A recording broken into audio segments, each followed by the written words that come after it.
My name is Richard Furrow, and I can say I am cloud hired. That yes, come and join and get cloud hired. I'm cloud hired. I'm cloud hired. I'm cloud hired. Hey, Go Cloud Architect family. I'm cloud hired. Well, I'm cloud hired, guys. So I'll just say I'm cloud hired. I'm cloud hired. I'm cloud hired thanks to Go Cloud Architects. It worked for me, and now I'm cloud hired. Because of Google Architect program, I am cloud hired. See! I am cloud hired. Thank you, Mike and the Glow Cloud team.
Welcome everyone. Today we're going to talk about the critical shortage of cloud security architects.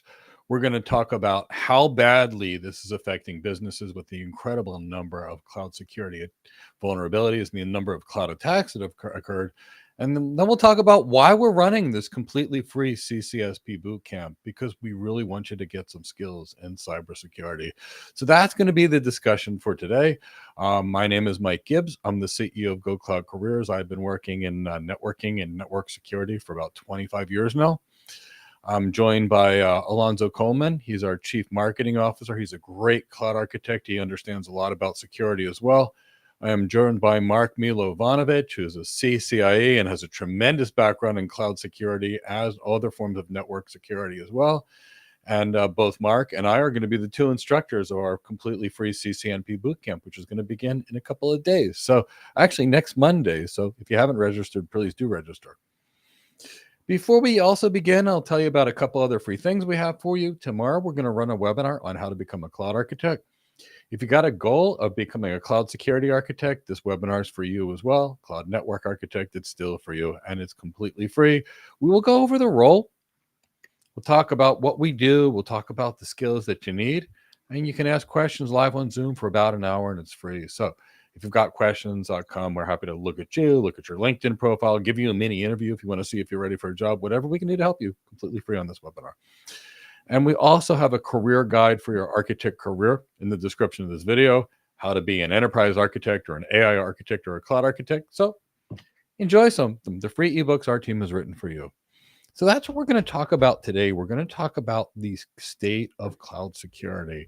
And I'm going to go over a recent study, and then I'm going to turn it over to my team, specifically Alonzo and Mark, and they're going to talk a lot about, the skills that are actually needed in that cloud security world. And I'm going to bring up what people think they need versus that actual list. So we'll talk about that. So there was a recent study in Tenable, and it was really incredible what the findings were. And it said that I'll start with cloud breaches. And the vast majority of organizations suffered a breach of their cloud. 56% of those that actually had the security breach experienced actual harm as opposed to the data just being taken. And it was sensitive data for that 56% of the people. 95% of cloud security professionals reported cloud security breaches. And 92% of those breaches those professionals talked about had critical and sensitive data. So pretty terrifying over there. The top risks to cloud infrastructure at this point are either misconfigurations.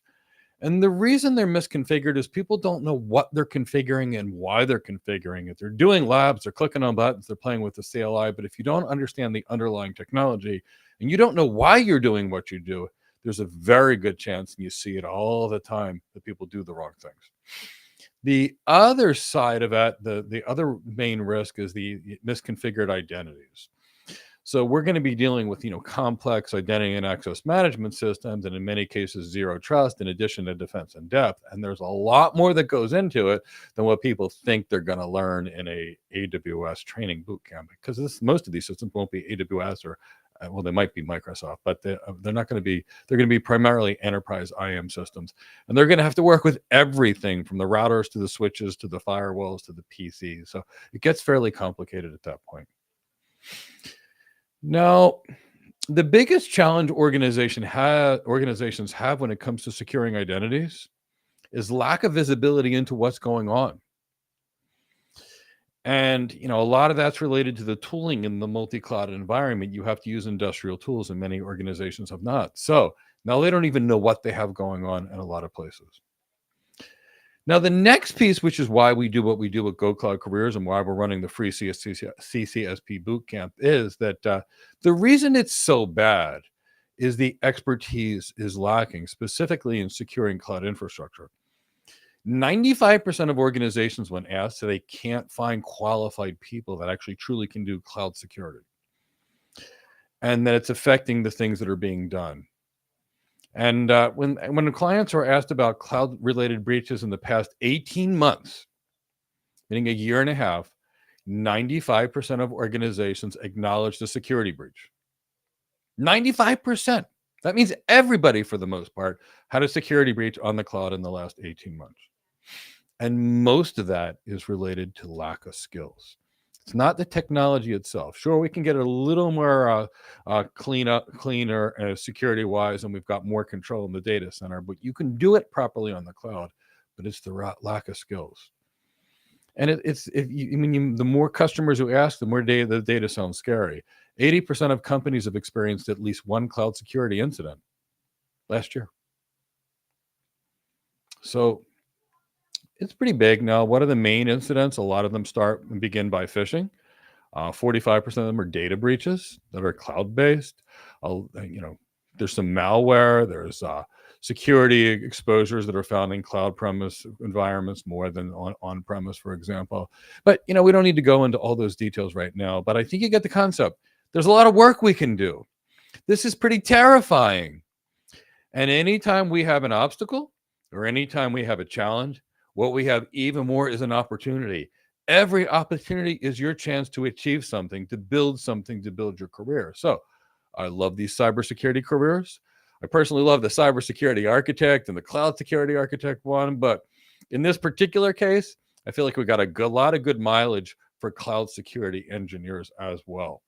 And that's why when Mark talks about the technology, he's going to cover it, what from an engineering perspective, and then I'll summarize which of those the architects would need to know.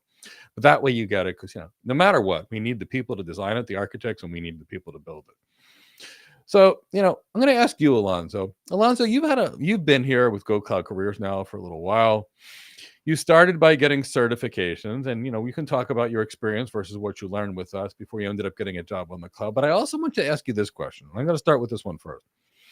How many people came to us with 2 or 3 security certifications, a Security Plus, an AWS Security Advanced, and some other thing, and they came to their first class and we designed a demilitarized zone for, say, a web application, and they were like, what the heck is this? They were thrown for a loop. I've lost count, Mike. So over the years, when I've seen people with those type of certifications, granted, I understand your confidence, I understand your sense of accomplishment and achievement, but when we're able to get them in an environment, realistic environments that organizations utilize, they were totally lost. So it's a lot about, you have that tech, that tech, but are you understanding the why?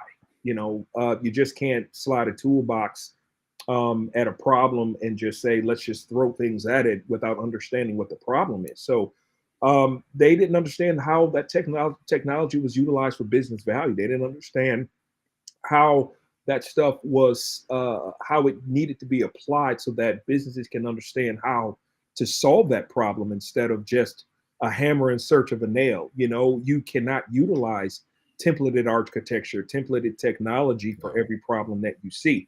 Pretty much every architecture out there is like a snowflake. They're all like their own particular, they're like fingerprints. There's no perfect 2 set twins of architecture out there where you can apply one exactly to the other, apples to apples, oranges to oranges. So it's just important that they understand that technology, that those certifications only take you so far.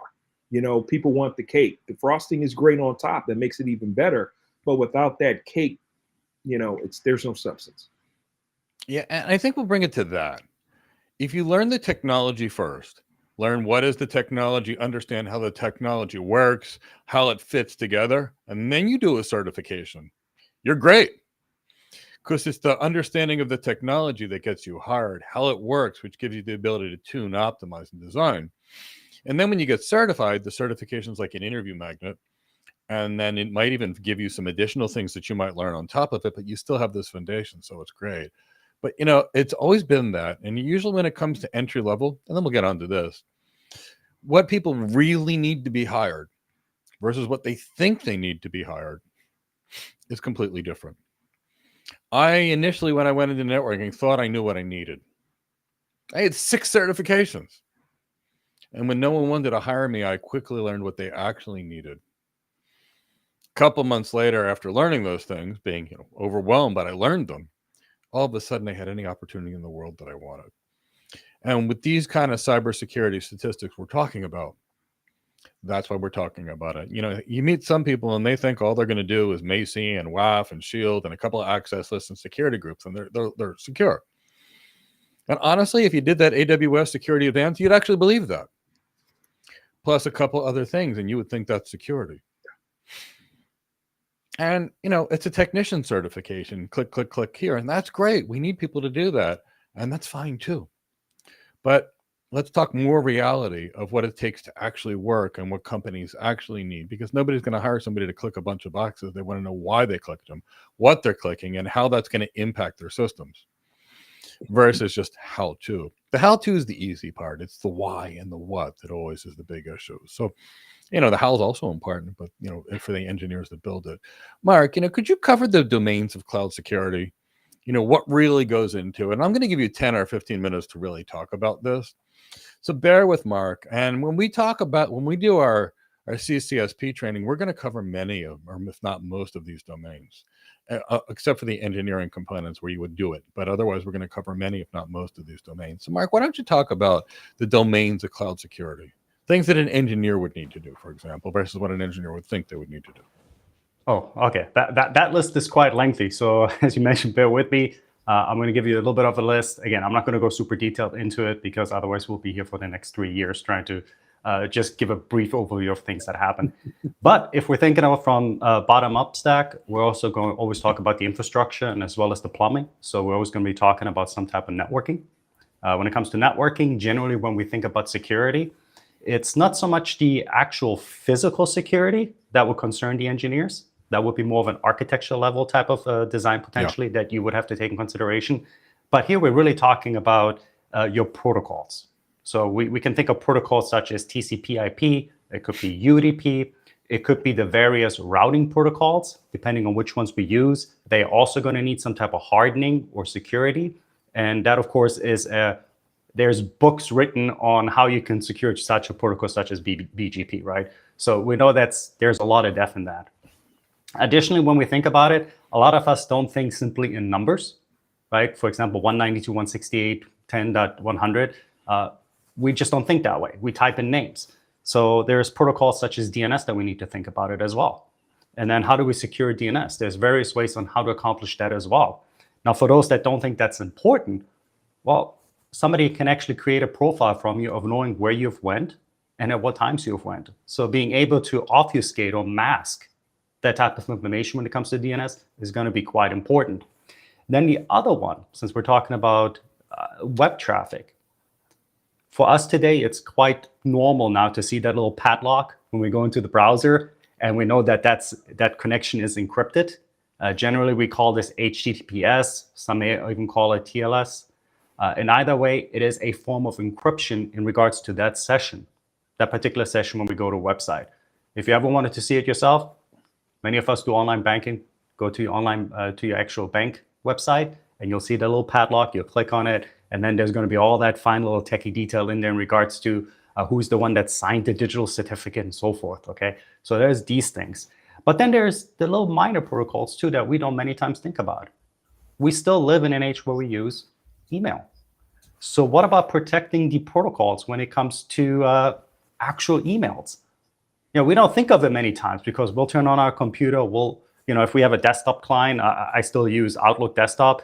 There is some type of configuration you have to do in regards to, is this going to be encrypted? Does it need authentication and actual authorization to get into it?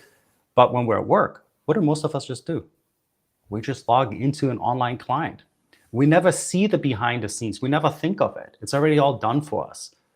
But email is one of those systems that actually has to be secured and has to be done so well. Number one, for our benefit, and as well as the people that we communicate with, but also because it is an attack vector for us. A lot of the spam that comes in it, and then there's various types of spam, generally a lot of social engineering, if we're talking about like phishing attacks and things like that, where they're trying to create some type of urgency with you, those things do come in. Our email system is going to be one of those actual protections mechanisms, because it's going to have an engine on the backside that's going to be going through your emails. And should I go that deep?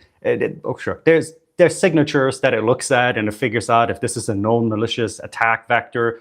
Sometimes we'll look at it and figure out, is there some behavioral pattern that I got to look at to maybe somebody's trying to mess with me or hide themselves, be all stealthy and trying not to look like somebody that's trying to attack me? Or what about if it just doesn't look like a signature of something known? It is being stealthy, but then we need something that can catch the stealth as well. And that's where we come in this, what we call anomaly. So with this anomaly, what we can do with emails, we kind of create like a baseline of what our system should look like.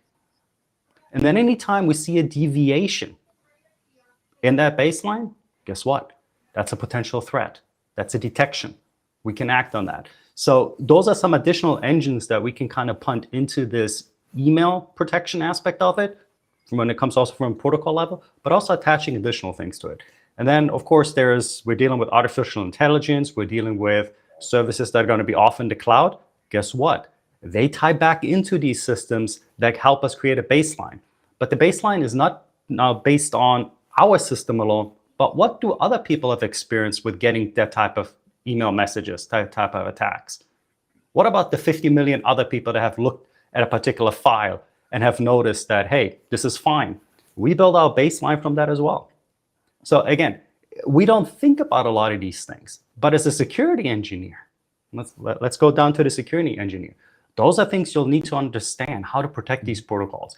Well, then you'll have to figure out, you know what, how does my data flow to begin with? Because now that the data is coming in through all these different protocols, I have to understand where it's going, where it came from, because I want to also now know what are my potential vulnerabilities. You know, what are some of these little, what we call pinholes that are put into the network that we may have to address? And one of them immediately what somebody brings out is, well, that's why we have firewalls and that's why we have VPNs, right? That's what experts use, right? To configure the firewalls, virtual private networks. We add some confidentiality onto our virtual private networks, this bridge between our inside network and an outside network. And we think it's all cozy. But what we forget is any single time we create these connections, any single time we have applications that are not within our organization, it's like taking a needle and just pinning little holes into everything. So those are things that we also need to be aware of just from a network and a protocols perspective. And then the other thing is, and I don't know about you, but I still use a traditional personal computer. So I'm not running around simply with a tablet themselves too. And I'm by no sheer of an imagination a Microsoft certified expert when it comes to systems. I don't have my, what is it called? MCSE, right? Is that what it was called, if I remember? Yeah, that's what it was called that I did as a first certification. Nobody cared about it, but I remember I did it. All right, I'll take your word for it. I don't want to besmirch it because I've never taken it, but I know it's highly regarded when it comes to system administration. I'm not a system admin. I'm not, let's put it that way. I don't live on the PowerShell, terminal or things like that. But systems are important because we use them. So an engineer, if he wants to be able to secure these systems, he'll have to have deep understanding of Microsoft Windows. There's going to be the different flavors and distributions of Linux. Depending on your environment, there might be Unix, maybe. But if I'm thinking more from a creative and artistic type of endeavor, we'll be looking at almost like a subsection of Unix, which is going to be the Mac operating system. So whichever flavor that is of the month, that's going to be also based on some type of Unix. And you'll have to know what permissions are set on these systems, what type of process control you might have. The one very important thing when we're talking about kind of like our device posture and what our status is going to be, do we have the latest patches on it? Because if something is not patched, and you think of it, if you've ever seen the old school, like on the actual elbow, you put the patch on it. Why? Because you had a hole. You had a little tear. And that little tear and hole is what?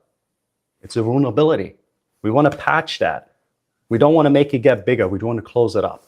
So those are things that you'll have to, as an engineer, take into account. Now, will you have to do all this manually? Well, you can try. And if you get paid by the hour, it's fantastic job security, I tell you that.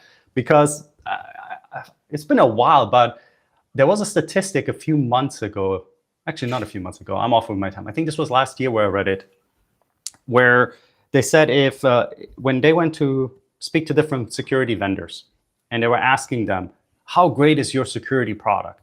And they'll start spouting off these figures of, oh, we protected a gajillion attacks on our system, and that's why we're the best thing since, sliced bread. And then you start wondering, okay, billion, gajillion. Okay, I can't even visualize that number, so it seems something preposterous. But let's say there is 100,000 attacks a year. Do you have 100,000 people working at your organization that can look at each potential attack that was detected? We're not even talking about a response, right? We're just simply talking was detected, now we got to look at it. And that's where the engineers or our SOC, our Security Operations Center, will have to be familiar with our Security Information Event Management Systems, with our Security Orchestration and Automation and Response System, we call them SOARs. Then we'll also have to be familiar with what we call the Endpoint Detection and Response System. This is like your endpoint security. If you think of things such as CrowdStrike, that's what they were popular for now until the breach came up, but that's what they're popular for. And then an extension on that is called the Extended Endpoint Detection and Response System. So Now you're going to think, okay, what, all this stuff I have to be familiar with? Yes, you do. Because that's going to come into equation on, number one, can I monitor all types of different systems? We're not just talking endpoint, meaning computers, servers, things like that, but can I monitor my network? Can I monitor my cloud services? Can I monitor the different multi-clouds that I'm in? That's where this extended detection and response system comes in. It becomes like a single pane where you take in all these different inputs into one system where you can monitor them, you can detect them, and then more importantly, this is something that we couldn't do with a SIEM system at first until they acquired a lot of other ones. It's the response. And the reason I say that, what we're having now is not people looking at all these things. We're having machine against machine because we can't handle that many inputs and outputs. So we'll need help from machines, and then the things that we cannot automate it, either where we're responding to it or so forth, that's where we're going to have experts come in there, like those security engineers and as well as our security architects, and being able to actually look at these things and help us understand what we're looking at. But then once you actually start looking at it, now the question comes, okay, if I'm looking at all these different attacks, I need to know what they are. So now you start flipping over the book, or perhaps you might use an AI engine if you have access to that, or you do a search and you have to find out, for example, what is malware? What is a virus? What is a ransomware attack? And then if we think about social engineering, this is like old school spy kind of craft. If you think about from the movies where they're trying to build assets, then we got these phishing attacks, right? Where we're engaging on urgency and trying to get people to either click on something, download, or you know what, or just simply go to a copy of a website that is not the real website. And then we put in credentials, right? So that's where we have to start to learn these attacks. And just to give you a little bit of to kind of humanize this, is if we think about attackers, the actual percentage of these social engineering attacks, they've roughly gone up by about 73% since last year. And the main reason for that is that the weakest link in a security chain is not my router, is not my firewall. It is not my intrusion detection and prevention system. It's not even my data breach detection system. It is people like you and I. We're the weakest link. And I don't mean that to be minimizing our accomplishments, minimizing our understanding, what we can do, our skill set, but we're emotional. People can trick us into things. That's one of the things. And then the other thing that we see is, and I believe the numbers, and Mike Alonso, correct me if I'm wrong, but I think it was somewhere around 42 or 44% of organizations. Yep, almost 50. 50%. Yeah, we're talking about no awareness and no training when it comes to security. And that's annually. Monthly, my goodness, you probably have a better chance of getting hit by a bus then than getting monthly training in security. It's because of these things. It's because of these things that these attacks have gone up, and they've also succeeded. And that's why we need to learn about them. And that's where all the other things come in with the actual signature detection. I'm sorry. Was somebody going to say something? It is. You know, Mark, you alluded to a lot of things. I thought you had paused. Apologies, because it's hard to know when we're all going to talk over three different houses and three different sessions. So you talked about all those things, and you're right about every last one of them. And the problem is, let's actually really extrapolate on that. And I'm going to talk about why the architect needs leadership here, specifically that cloud security architect. And Mark covered with the cloud security engineer. Now I'm going to cover the cloud security architect, and I'm going to talk about why you can't do this role without a lot of leadership skills, without a lot of communication skills, without a lot of emotional intelligence, executive presence, and what have you. The first thing Mark talked about is knowledge about how to secure IP protocols. You need to know that as a cloud security architect, in addition to all your other business skills. Now, I want to put it in context. Mark, how long did it take for you to have a real understanding of just BGP? I am still learning. Let me put it that way. How many years? And it's been 10 years, right? Correct. It's been a while. And just to give a little context, not to cut you off, is you're always going to learn something new about a protocol, because vulnerabilities will be found, and those vulnerabilities will have to be, as we said, patched. So that's why we always have these new additions, new addendums to these RFCs that come about, right? One recently we were talking about was using the RPI or RPKI infrastructure to have some kind of route validation and origin validation on the routes. So I just want to put this into context. That's just BGP. That Mark's got 10 years and he's still learning. Now let's extrapolate that. An organization is going to have an interior gateway protocol, either OSPF or IS-IS. That, again, going to take you a couple of years to truly master that one protocol. Yeah. Now, they might have an MPLS-enabled backbone if it's a high performance or a net system, or if it's a service provider or a cloud provider, and they have to be secured too. Now, poof, now you're dealing with a couple more years for just that. The intro to book, I'm going to get it. This is my intro. This is my intro to Internet Protocol book. This was the best book. Most CCIEs read it. This book itself is just the TCP/IP protocol, and this book itself is, and this is mandatory CCIE reading, about 500 pages of just TCP/IP stuff, and that doesn't include new things like the DNS. There's yes, two volumes. And it doesn't include things like the modern DNSSEC or other things, but it covers things like TCP, DNS. Okay, so there's that. Now, thankfully, the cloud security architect doesn't need to know a lot about operating systems because we don't touch the tech.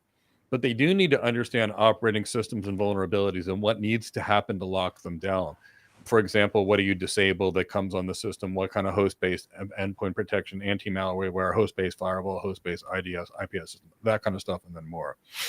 Now, we still have to understand these vulnerabilities and where they're coming from because they're going to design around them. So we have to understand all the types of tools, and we also have to understand people and their weaknesses. Then we have to start thinking about those same source systems and those same systems and those IDS, IPS systems, how they work and where we're going to put them into our architecture. As our cloud security architects, we need to have a good knowledge of cryptography because we need to think about the ways and the types we can encrypt our data, whether it's data in motion, data on the network, any kind of thing we're talking about. Then we need to figure out some identity strategy for an organization to understand their multi-cloud environment. And it's not like an AWS thing. Here's your stuff, and it's just AWS tools. In an enterprise, we're talking 200 to 1,000 different applications, 5 to 10,000 subnets in the routing table, 50,000 routes, 50,000 addresses, or 100,000 IP addresses, petabytes of data. So all that stuff has to access systems. So it's going to be fairly complicated systems and federated identity systems that we need to understand about.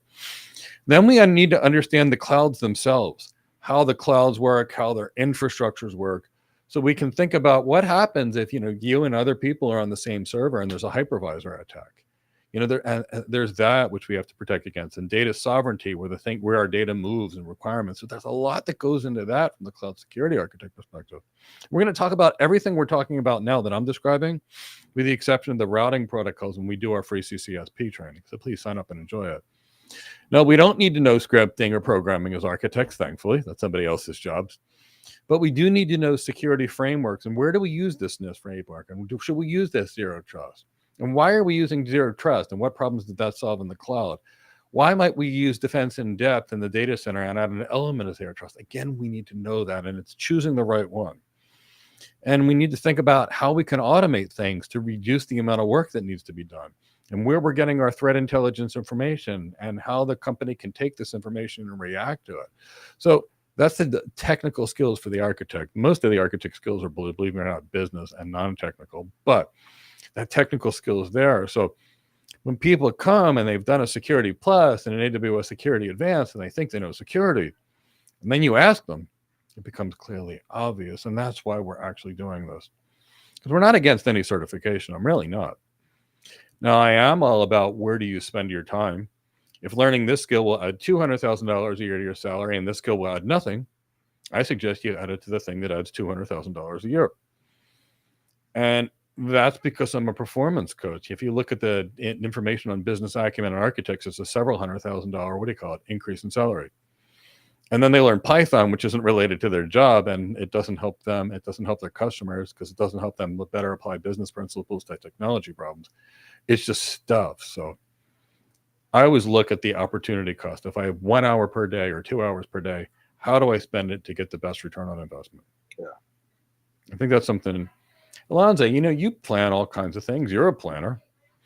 I know you and I have a primary plan, a secondary plan, and a backup plan. And when that doesn't work, we adapt, improvise, and overcome. But talk about what goes into planning.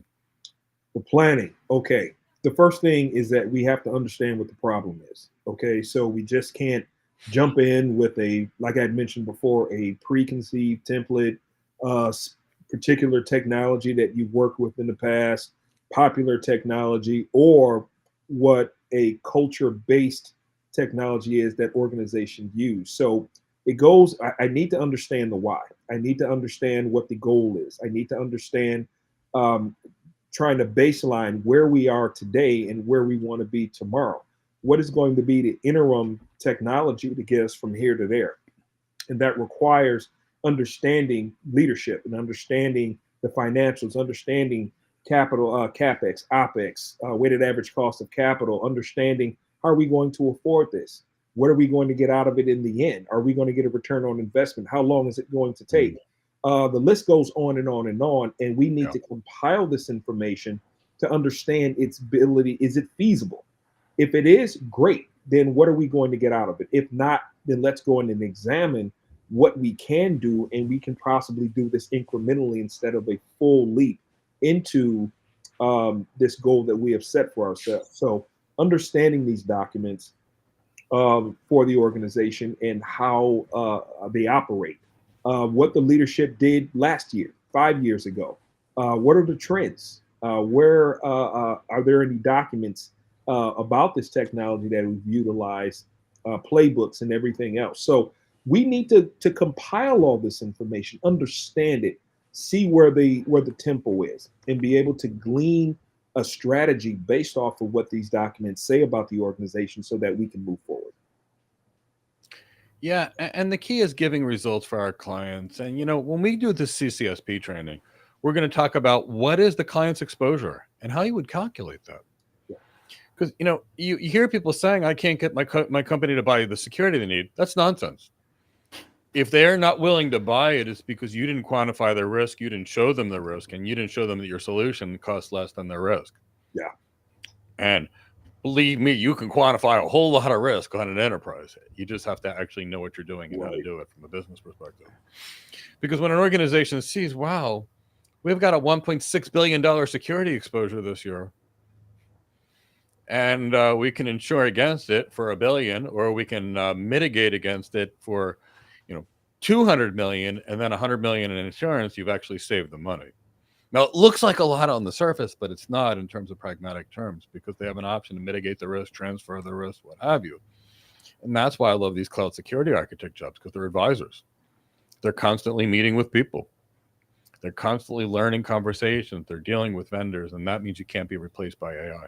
No.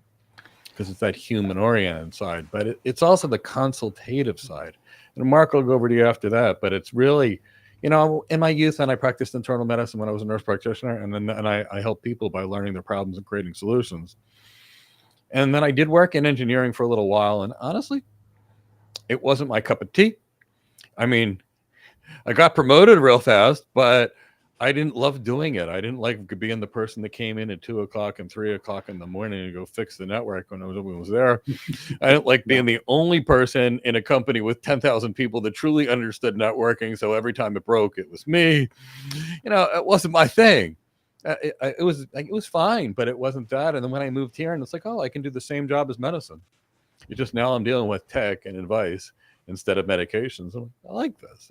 It's my favorite thing to do, and it's been decades now. Mark, you were going to say something, so let me go back to you. Yeah, I was going to piggyback a little bit on the planning aspect because it was a lack of proper planning that eventually got us into the situation that we are today. Yeah. And what I mean with that is, if we think back, there was maybe a handful of organizations, including some governments, that have had regular practice in looking at emergency situations that can bring down different systems from anywhere from our technology system, power system, so forth. And while we as architects, we generally do this type of what we call threat mapping, trying to figure out where the threat map is and then how the different attack vectors could actually play out. And then through them, we might create playbooks, especially if we have playbooks are just like procedures. Think of a procedures, how we're going to deal with things. But the problem was nobody that was actually running most of these organizations, even a lot of architects, they did not expect what happened in 2019 and lasted a few years. And it caught a lot of people off guard. And it was that type of disaster, that type of emergency that literally broke the security system all over again. We transitioned with networking, right? Where we had networking first, we had the data center, but then things started transitioning more towards the cloud. So our perimeter was breached. And the same thing happened here with when it comes to our security. The perimeter again was breached because now we had all these different threat vectors. Again, people were trying to come in and we needed to create these VPNs, which means now we either need to get bigger firewalls and we need to create bigger VPN concentrators, more licensings. Those all things because there was a lack of a plan. There was no preparedness for that. Yep. But that's also what transitions out eventually to this model where we now can take advantage of the scalability or this agility of the cloud and start moving these security stacks, these security products into that cloud. And now I'll allow, instead of kind of funneling through our data centers, creating this, what would you call a single point of failure, and actually now using the agility, the redundancies of the different cloud providers for our security. But the nice thing would have been if we figured this back out a little earlier than 2019, because it caused so much damage, not just for our users, but also to the organizations financially. So again, planning is, and thinking about what potentially could happen. And that's the tricky part, right? You try to think about what could the bad guy do potentially, kind of gives you a little bit on the dark side. But that's the kind of things we need to do. We need to plan for these kind of disasters and have a business continuity plan in place. I definitely and that's really the key. And the key is people don't realize the scope of what we're talking about. There's actually a good question in the chat box which kind of explains the scope that we're talking about. And the question says, is the cloud engineer not enough for the security of a company? So, Earnjoy, I'm glad you asked that question. So let's talk about this.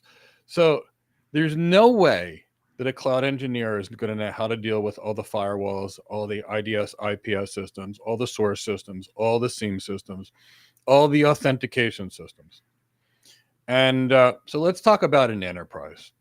Let's say the enterprise has 10 DevOps engineers, 50 cloud engineers, 10 cloud architects, 5 security architects, 5 IAM architects, 5 network architects, 10 AI architects, 50 data scientists working there, 50 security engineers, and that might be what it would take, and that's still going to be small. If we look at JP Morgan Chase as an example, they have 2,000 people working on just AI. So now let's really talk about it. So now we're talking about securing routing protocols, Earnjoy. Learning how to secure routing protocols, if one person was going to really master that, that's 2 decades just to learn for the routing protocols. What about securing the other stuff, like DNS with things like DNSSEC, and securing various other protocols other than, say, BGP, OSPF, and routing protocols? Again, that's another decade. And it's impossible for one person to use it, and that's why we're going to need teams of people. Now, if somebody going out there, I have a friend, Isaac. He was a student of ours, but we became really good friends. He's from South Africa. He's been an IAM architect. He designs IAM systems. Now, the designer of the systems doesn't build them. So he's picking out, whether you're using biometric, when you're using it, the various forms of multi-factor authentication and hardware tokens and software tokens and hardware security modules, and federating that with other identity systems. Thankfully, he does that because the rest of us in security probably wouldn't know how to do that. And now we've got the networking security, which is the firewalls, the IDS, the IPS systems, where we're putting what kind of packet filters and why, what we're doing to analyze our traffic flow. Again, that's another field in of itself. Now we've got application security. How are the applications coded? What are the secure application lifecycle procedures? What kind of things we do, like input validation, etc. So much that goes into that. Now we're dealing with, say, API security. How do we secure these APIs from one system to the other? How do we secure our cloud-to-cloud communications? How do we secure our system-to-system communication? And that itself is more than any 10 people can learn. And that's why when when we say there's a set of skills that are needed, we can all learn those skills, 100% of us. But when I say the CCIE, the Cisco Certified Internet Expert, is my favorite intro-level certification, what I mean is, as soon as somebody passes that exam, they're generally good enough that I can say, here's what I need you to do. And most of the time, they're going to know how to do it. Most of the time. Not always, and that's why it's still entry-level. But they will have the fundamentals that are enough to go look it up. You know what my favorite cybersecurity certification is off the cloud? It's the CISSP. On the cloud, it's the CCSP. And again, they're my favorite fundamental certification. Why? Even though they're the two hardest cybersecurity certifications in the world out there for architects. But why?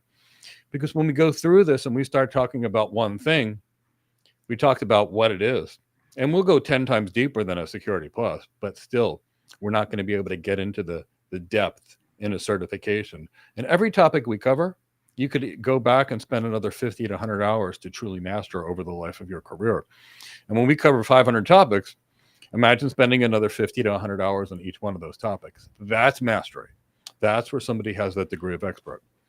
And that's why we need so many people. So if you're a cloud engineer, it's the greatest thing ever. Go find your place in cloud engineering and be good at it. And then you want to move to security, then you learn security. Again, you can do that. Want to be anything you want, you can do it. That's the secret. You can do it. But that's why we need to find a coach or a trainer or a really good training program, people that actually know the entire scope of it. They can make sure you learn it and you don't have any gaps in your knowledge. And that's the biggest challenge when people self-study, is they don't know what the job is for real. And that's why we do all our free webinars discussing what we are. They do. And if they don't know what the job is, then they don't know which skills to learn. And then they learn the wrong skills because they look at a job description and there's no such thing as an accurate job description. And then when the person works really hard to learn everything, but they learn 20 different people's careers, in the effect, they learn this much about each person's career and then not enough to do anything. So I get it that you're new. I love your enthusiasm. I think this is great. I think you have a future that you can't even imagine how good it's going to be. And when you join us for this, we're going to introduce cybersecurity. And our intro to cybersecurity will be greater than the $9,000 and $10,000 boot camps that are out there, because I know what the graduates are versus what we're teaching. But understand, it's just the beginning. And it's exciting because we get to learn every single day and get better every single day, kind of like wine.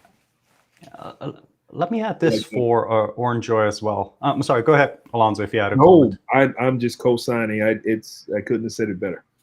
Yeah, I was just simply going to point out, if you've ever been within an organization, and let's say the organization has actual training, security training. I've actually been in those organizations. It didn't matter if you were sitting on the help desk. It didn't matter if you were the engineer. It didn't matter if you were part of technical sales, product management, accounting, HR. It didn't matter. Everybody was required to take the particular security training. Yeah. So what the question is, cloud engineering, is that not enough for security? No. But let me put it this way. You can still be a cloud architect and not specialize in security, but it will not absolve you from not knowing fundamentals of security. It's almost, think of it like a team sport. We're trying to eliminate weak points on our team. And sometimes some can cover a little bit more than for others. But it doesn't negate you having to know the fundamental skill set of playing that sport. So it's the same here. Mike, myself, Alonso, we're not originally from the domain of security. Networking. Alonso does project management, architect, now especially into AI architecture. But yet all of us have to have a fundamental understanding of security. And of course, through different trainings, working with different customers, we gain a little bit more in one end than the other. For example, neither Mike and I are identity access management specialists, so to say, but we have a fundamental understanding of it. So irregardless, you're on a help desk, you're an HR, you're an architect, you're a cloud engineer, whatever you are required to understand the fundamentals. And that's why we put together the CCSP Bootcamp, so that people can get it, especially when it comes to our cloud architecture audience, the understanding of what is the fundamentals you should know, and then a little bit extra. Because we always like to give you a little bit extra to make you guys stand out in Geld. I don't want to exclude anyone when it comes to the skill set that you can learn. Just want to add a little tidbit for you, Enjoy, and everybody else. Yeah, and when and this kind of a certification, the reason we're teaching it is it's something that employers actually care about. So there's like 3 kinds of certifications that are out there. There are what I call pre-fundamental certification, like your CompTIA ones. When you're done them, you're ready to start training. But you probably don't need to do the CompTIA certifications. You can go right into the start training. But if you wanted to get training before your training, that's where your A+, Net+, Security Plus comes in. And you can learn a lot of good pre-fundamentals in that. And if you have good pre-fundamentals, it might make it easier to learn the fundamentals. So there is that. Now, there's also the opportunity cost of your time. Does it make sense to spend a year learning pre-fundamentals when you can just go straight to the fundamentals and have a better job in the end? That's what I would do. But, there are people that want to do that. And, for each their own. That's totally fine. Now, after the pre-fundamentals, then I'd say you have your fundamentals training. And that's, for example, something like the AWS Solutions Architect Associate, that type of thing. That's kind of your fundamentals training. And then you have your exams that are professional level exams that make employers think there's a 10% chance that if I interview this person, they're going to have the skills for the job. And that is huge. Because normally speaking, it's going to take me about 3,000 good resumes to actually find one cloud security architect. Because, 2,000 of the people, I don't even know what they know. They have nothing related to security on their resume anywhere. So they get thrown out immediately. And then when you go filter them, most of them, again, don't have anything on their resume related to cybersecurity, or they're fake resumes where they made their own company and they listed a lot of things on the job that doesn't actually work. So immediately we could throw them out. And now you're down to maybe 500. And then when you look at the 500, half of them have spelling errors, grammar errors, look like they were sloppy. So you can throw them out. And then you're left with 50 good resumes. And out of 50 good resumes, you're lucky if you can find one person that you could potentially hire. You're lucky. So when you see a professional certification like a CISSP or a CCIE, you think, wait a second, there's a really good chance this is the person that I can hire. Right. This is a person that can do the job. Now, the certification doesn't get you hired ever, but it's the skills that you have. And this is one of those certifications that's going to get you an interview. And that's why we teach. And of course, it's Mark and me that are going to teach it. So we have to give you more than just the bare minimum to pass the exam. We always want to give you more. That's why we're doing the CCSP bootcamp. Yeah, I believe, Mike and Mark, a lot of people, they get a certification and they believe that whatever security competency that they got from that certification is going to be the gold standard across the board, and that couldn't be further from the truth. So understanding how to fortify an environment agnostically is going to be far more valuable than you saying, this vanilla or this particular flavor is going to be applicable. I can use this ingredient in everything that I say and do, and that's not going to work. Yeah. Let me add something there so everybody understands this point that Ilan's just made as well. Besides certifications, you'll hear things such as frameworks, guidelines, best practices. Mm-hmm. And none of them mean, number one, that they're required for you to do. No. Now, it's a recommendation that you should perhaps use these guidelines when designing and eventually performing implementation when it comes to your networks, to your security domains, to your storage, database, and so forth. For example, in security, we have different frameworks. We got the NIST cybersecurity framework. I think it's right now at version 2.0. Yeah. We have something that's been very popular. It's been around for, over 10 years. It's the Zero Trust architecture as well. Mm-hmm. And people have this notion that you are required to do exactly what they tell you. And I'm here to tell you exactly what Alonso just said. Even something that is written down in black and white, such as the Zero Trust architecture that came up by NIST, Google has its own way of implementing the Zero Trust architecture, as it takes bits and pieces of it to make its security solution work based on its business requirements and business drivers. Amazon, Google Cloud Services, Alibaba, Oracle, they all have their own forms of these guidelines that they've implemented in their architectures to make work what they have.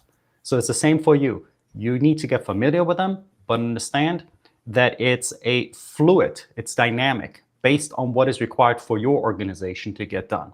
That's why you can't simply have something as step 1, do exactly like this. Step 2, do exactly like that. Because the people that you're going up against, they're not static, they're dynamic, right? They're always looking for ways to, how do I exploit you on this end, right? First, they started with the infrastructure exploit. Well, then they said, okay, infrastructure exploits, these vulnerabilities, they weren't good enough. Then they moved on to, guess what?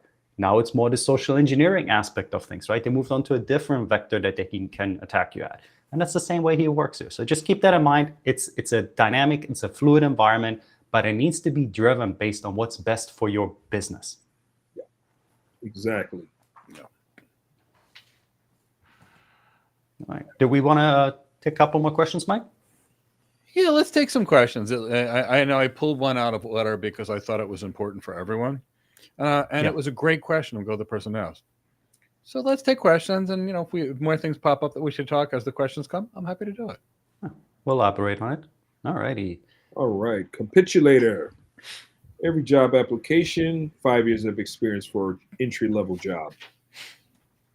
Okay, capitular. Let me explain that to you. Sorry about mispronouncing the name. Yeah. I want 5 years of experience for the maid that's going to come to my house.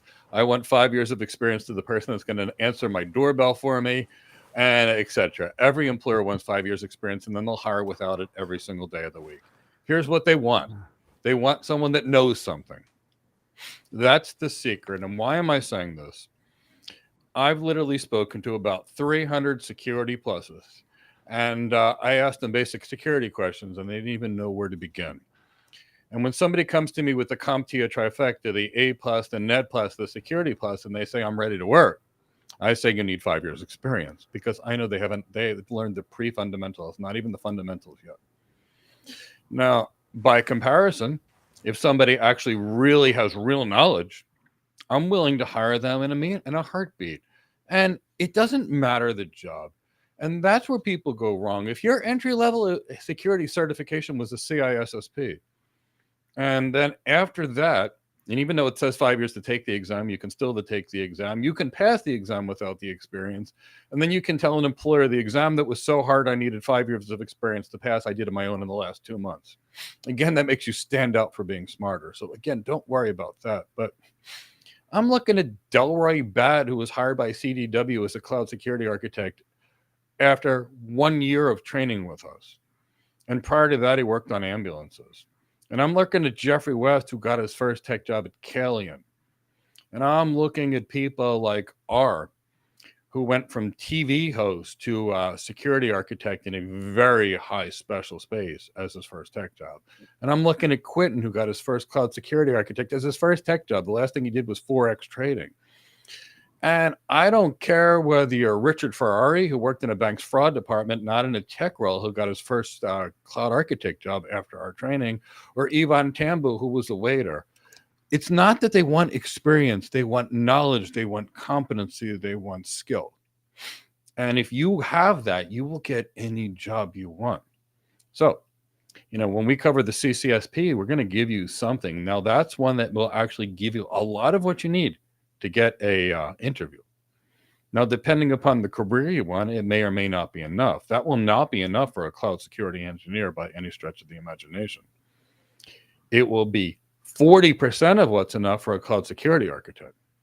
For a cloud security engineer, it might be 5% of the needed knowledge.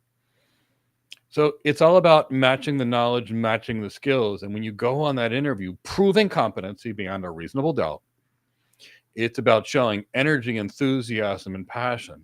It's about showing your willingness to go above and beyond. It's about showing stellar communication skills and being a great team player. The 5 years experience, I'm not joking. They want it for a receptionist at the front desk of a hotel. And what they're really looking for is someone that they don't need a lot of training for. So you can either get the right training and go in as a senior person like I did. And I never had a job that was low paying. I never had an admin job. I never had a tech job, a help desk job. I never had a support job. I had a senior engineering job at the world's largest ISP for 3 months until I was promoted to lead architect. And prior to that, it was internal medicine. So anybody can do it. I've given you examples of people who can do it. So don't worry about what's in a job description. it's meaningless. And if you want to do something with cloud security, join our How to Become a Cloud Architect webinar tomorrow. And we'll talk about why we use recruiters to jump past so you don't have to apply and how to get people to come to you. Yeah, and I just want to add something for everybody. And and you guys will correct me. Alonzo, Mike, you can correct me, or the audience as well. But when I read these things, 5 years, I start thinking, what's that supposed to mean? Yeah. Like, number one, a 5 out of what? If somebody tells me 10, 15, 50, 75%, okay, I know it's out of 100. But 5 out of what? How am I supposed to extrapolate what a type of experience it is supposed to be within 5 years? Because as Mike mentioned, there is some very talented people out there that can get 10 years of experience in a matter of 2 or 3 years. Mm-hmm. Yeah. And when I mean 10 years of experience, they're competent in the job that they do. They have diversified their skill set across different domains. And generally, they have non-technical skill sets that set them apart from the typical engineer. There's people that can do it. But it is because of these things that I can't extrapolate. I can't make sense of this arbitrary number, 5 years, of what it's supposed to mean. That generally, I always suggest ignore it. Throw it out the window. It makes very little sense. Yeah, just my 2 cents. I agree. You know, you think about how many times I've been in a professional for a few decades. I'll just leave it at that. And one thing that I've come to realize is that 5 years of experience doesn't mean anything, because I know people who have sat in a position for 5 years and they've done the job poorly. It's been lackluster, or even worse, their performance of was based off of how many people have helped them to succeed. It was a team effort. So understand that it's the competency over the experience all day long. So what Mike and Mark, I'm sure they would say, is that do understand the job, so that the 5 years of experience will be negated underneath the competency itself. How many times have we seen people who have come into this development program, they have never had a tech job. They've never been in the orbit of a tech job, but getting the competency and being pipelined and understanding through our long-form development program, they're going to far exceed anyone with 5 years of experience. So focus on that competency, because the experience means nothing. Yeah. Don't worry about that. It's not an obstacle. It's a fake obstacle that you see, but not a real one. And you know what? And also a lot of hiring, HR, they don't know what the job is. Their job is to fill the role. Yeah, you got to skip them. And the specifics of it. So they're going to go and refer to another job who may have the same 5 years experience. Yeah. But they just feel like it's the gold standard, when in fact, it's kind of like looking at a copy of a copy of a copy, but the original was wrong to begin with. So they're perpetuating inaccurate information. Yeah. Well said. Earn Joy. Is your CCSP bootcamp also for someone wanting to be an enterprise architect? Earn Joy, that's a questionable one. And here's the thing. An enterprise architect is more business. Now, there are elements of the CCSP bootcamp that would be helpful to the enterprise architect, specifically the quantification of a business's security risks, the business continuity and disaster recovery planning, hugely helpful that you'll find in this. The contractual obligations and the governance and the legal requirements and the legal challenges of being in the cloud versus the data center, that will be explicitly helpful to you. Yeah. Understanding and getting a framework of, what goes into network security versus application security versus something else. Again, that will be helpful to you. As a rule, otherwise, this might be a little too technical for the enterprise architect, because it's more of a businessy role. So I don't know if it's the best use of your time if your goal is an enterprise architect. There are a lot of things that you will benefit from. But if it's like, okay, do I go attend an MBA program and spend my time here and get more business skills, or do I focus it here? The business class is always going to be a better buy, because, improving your presentation skills, your executive presence, your emotional intelligence, your sales skills, et cetera, et cetera, et cetera. So hope I answered to that. Well, let's add this too. If you look at the difference between an enterprise architect and other architects, the enterprise architect is going to basically span across the entire organization. So there's going to be potential that you will be interacting with architects that specialize in certain domains. In this case, it could be security, it could be cloud, it could also be networking and other type of architects and engineers as well. So from that perspective, if you do have the time available to you, it still will be highly recommended because it allows you to learn the language of the other architects so that you can communicate. And that kind of brings us back to this idea of how well do you communicate with people outside of your domain, and how will that eventually impact your decisions when it comes from a business perspective in what you can actually recommend in regard to businesses, the processes, and the people to the actual executive suite as well. So that's where that training might come in. Of course, you might have to skip some of the, not skip them, but be there maybe with half the brain when it comes to certain, when we talk about encryptions and how to secure certain routing protocols, things like that, right? Or not routing protocols, but network protocols. But when it comes to the governance, the risks, and the risk management assessment, of course, that's going to be your bread and butter. So you definitely want to show up for that. And it'll also tie into the architectural development method, which we also teach. So, say for instance, that would be part of understanding governance and compliance. That will be integrated into a lot of the phases towards security. About, we got a baseline, and we got to understand, is it incorporated into the business case? How is all of that? There could be a whole discussion all of it itself. But overall, understanding security and how it plays within transitioning or integrating security in a project or improving it or whatever could also be related to the TOGAF architectural development method as well. So,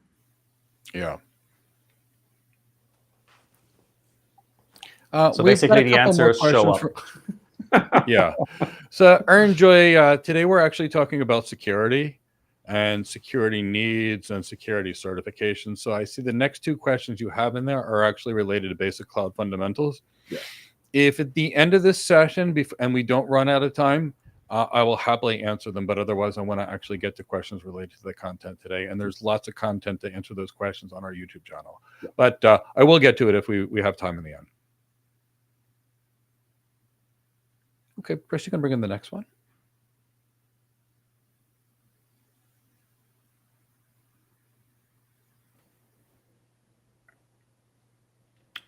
Is that from Eden, the next question? Yeah. Okay. Hi, Mike and team. What career path would you advise for someone that is a cloud engineer with a networking background and would like to become a security principal cloud solutions architect? Thank you.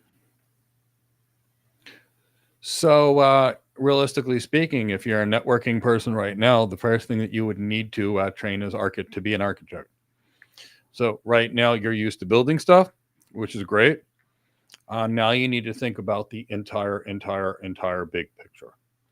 And now you have to realize that instead of building stuff, you're going to be doing a completely different set of things.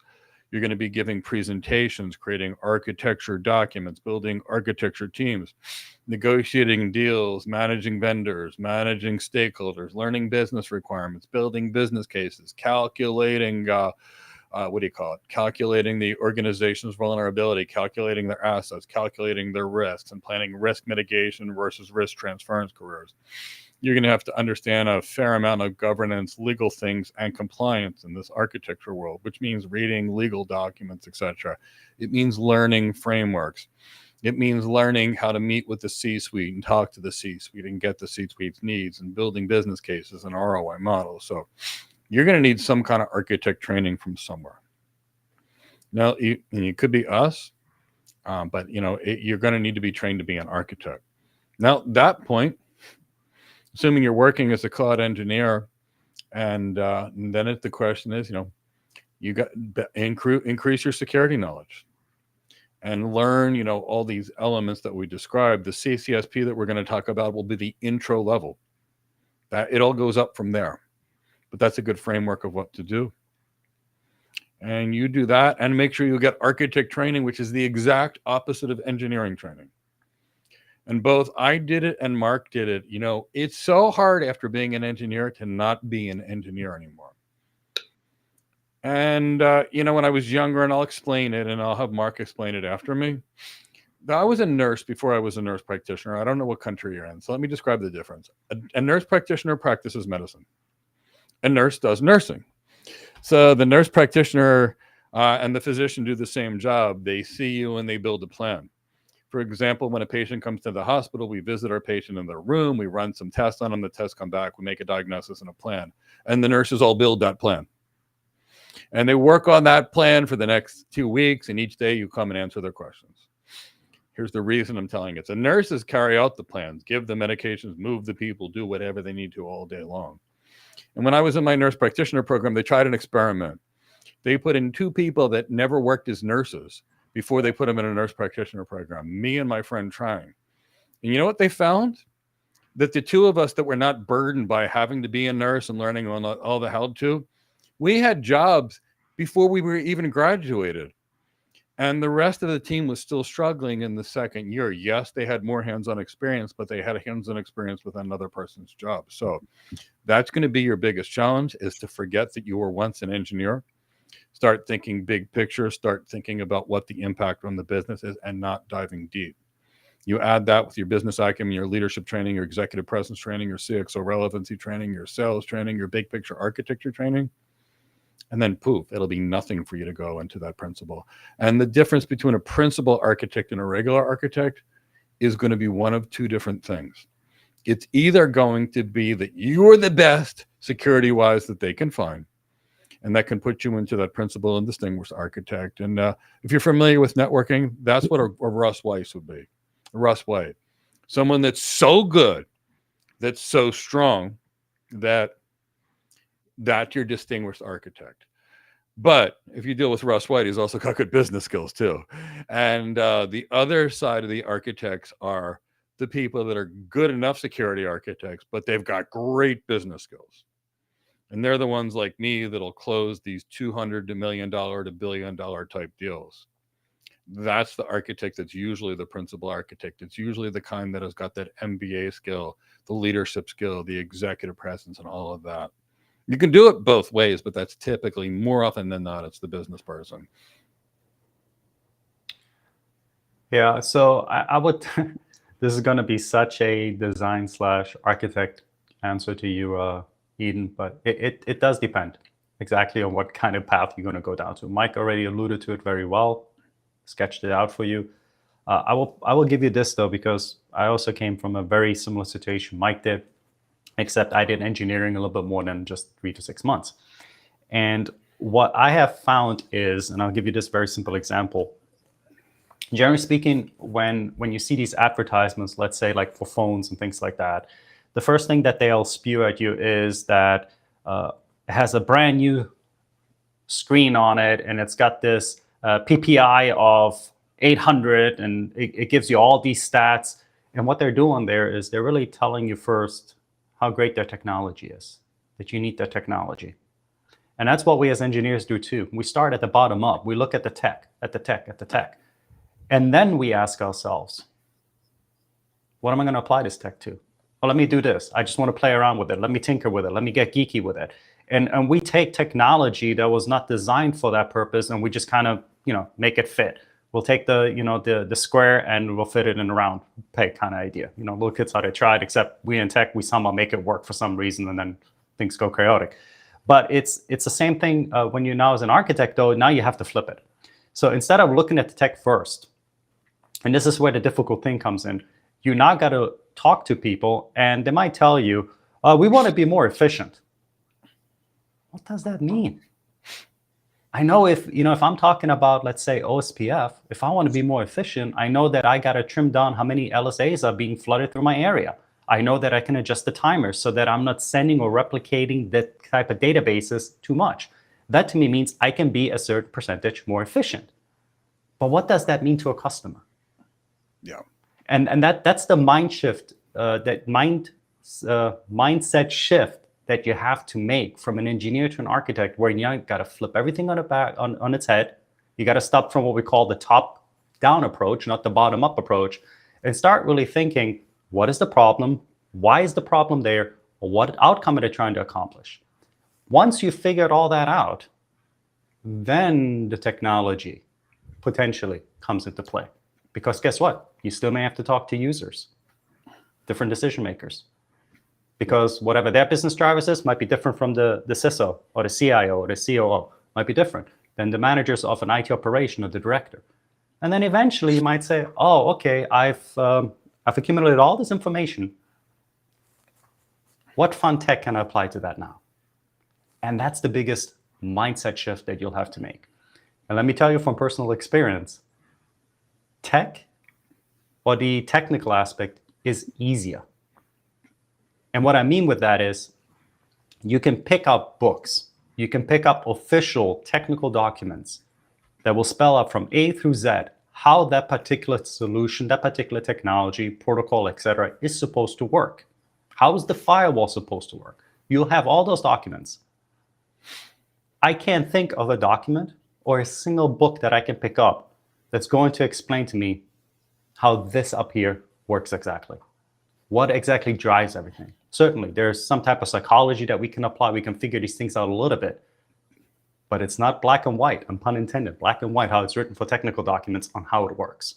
And that's why you will always have this little, and I know Mike has this too, this almost like pull that tries to pull you back first to the tech. Instead of saying, I can't do the tech first, I have to figure out what my problems are first before I can figure out the tech.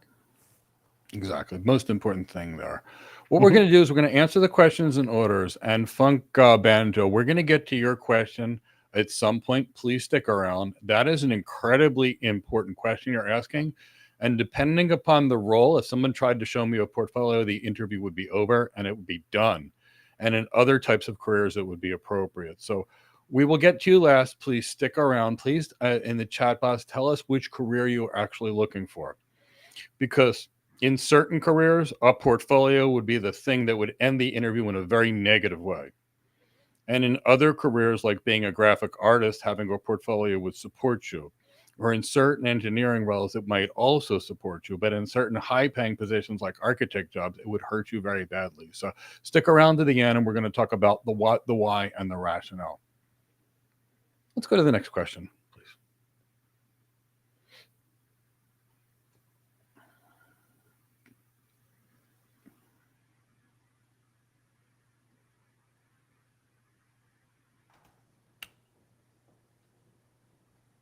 Would it be the coder from above? Would that be the next one in line? Yeah, let's get to this question. Yes. Let's get to this question. Yes. Scroll back up to the bottom. Okay. Yeah. Okay. The coder from above. So finally, in a nutshell, to be a good cloud security architect, I need to have the CCNA for a solid networking basis, CCSP for solid security basis. Okay, so that would teach you none of what you need to be a cloud security architect. The CCNA barely scratches the surface of networking. Barely. It's the fundamentals level. The CCSP, as I mentioned, is the perfect intro to security knowledge. And if you heard what I mentioned before, we'll introduce a topic, and then you can learn much more about it. So the exam is the intro level. Now, even if you're just talking about those two certifications, you know, none of that really has anything to do with what you're actually going to need to be a cloud security architect. It's got some of it, but you're going to need a lot of other skills. You're going to need network design skills, whether it's wide area network, address planning, BGP, not in the CCNA, most of that. Your compute design skills, your storage design skills, your security design skills. You're going to, that you would need to have as that cloud security architect. But it's not just the technical skills that you're actually going to need.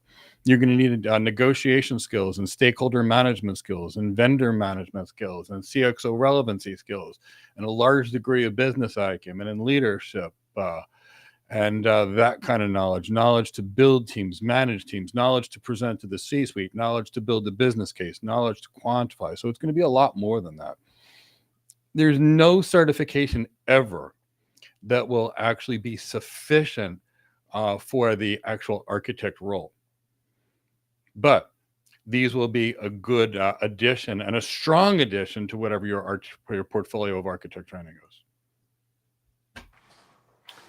Yeah, let me address the security base first. I would definitely recommend for anyone that works in one or more cloud service environments. The CCSP is a great, great, great foundational certification, or at least the knowledge found within it to make you competent at your job. The nice thing, it's vendor agnostic, so it doesn't matter if you're going to be with Google, with Microsoft, or with Amazon. The concepts and the theories, they do extend across them all. Yeah. Now, I will say this though. You said also solid security base, and then you added cloud architect. I will put it this way, for a real solid security base, the CISSP is what's going to give you that real solid foundation when it comes to security. And then you add, sometimes you call them like brother sister kind of exams, the CISSP and the CCSP. Then you would add the CCSP to it to kind of complete your security base. When it comes to actual networking in the cloud, I will have to say that the CCNA, unfortunately, won't get you there 100%. Yeah. No. But it will build a good networking foundation, a good networking foundation. But you will be missing information such as how does virtualization work? That's touched very, very shortly on the CCNA. But you'll need to know virtualization from a systems perspective, and then you'll also need to learn about network virtualization, because that's what really is. You have no control over the actual infrastructure in the cloud, because that's what you're initially outsourcing. So you'll need to understand some virtualization technology when it comes to networking and how they work, and also some protocols, or we call them encapsulations, such as VXLAN, on how they work and why they work the way they work. And then, of course, depending on who you work for, we always try to be vendor agnostic here, but what if your company decides they want to use some type of VMware/Broadcom type of network overlay, something such as an NSX?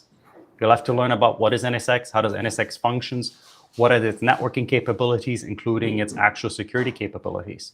And the same will also go for anything such as Juniper or Cisco offering, where they're going to be coupling their data center virtualization technology for the overlay, including any type of software-defined networking solutions, because those are going to be actually included like a hybrid between virtualization and actual networking, because that's also going to incorporate networking and security.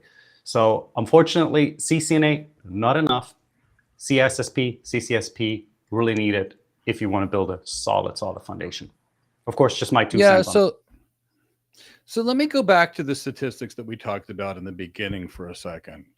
So the vast majority of organizations have suffered a security breach in the last 18 months. 95%. So 95% of organizations in the last 18 months have had a cloud security breach. You know, they talked about the biggest challenge they have is misconfigurations, because people don't understand what the technology is, how the technology works. So they're just clicking boxes and they're misconfiguring things. They don't know what to configure and why to configure. The rest is the identity systems, because people don't even know where to begin with identity and access management. That's a full career, just IAM systems in and of itself. Inefficient expertise in cloud infrastructure and security is hurting 95% of organizations. And that's the key, because, you know, even if you had a solutions architect professional and a CISSP, it's still not enough. That's the beginning. That's the intro foundations. After that, you develop. These are good certifications. And truthfully, with a CISSP and a CCSP and a solutions architect professional, that's 25% of what somebody needs to know. It really is. And but it's not ever going to be covered in a certification. But you can learn the tech, and then you add the certification, and then certain certifications like the CISSP will give you good fundamentals. What's that missing? Enough of the cloud stuff. So the same people that made the CISSP added the CCSP. And those two certifications marry very nicely, like that brother and sister that Mark's talking about. So if you really look at that kind of data, it's terrifying. You can look at other sources that say 80% of companies have had a cloud security incident in the last year, or 27% have experienced a public cloud security incident, which is up 10% in the last year. And, you know, you can't find people that can actually do security. I can find certified people all day, but I can't find people that actually know security. So that's why Mark and I answered that question in the manner that we did. It's a start. It's a start. The same way I say my CCIE was started. And I'll ask Mark if he feels the same way. I did a CCNA, I did a CCNP, I did a CCDP, and I did a CCIE in about 9 months. And after that CCNA, I know networking is great. After that CCNP, and it was like, oh, this networking is bigger than I thought.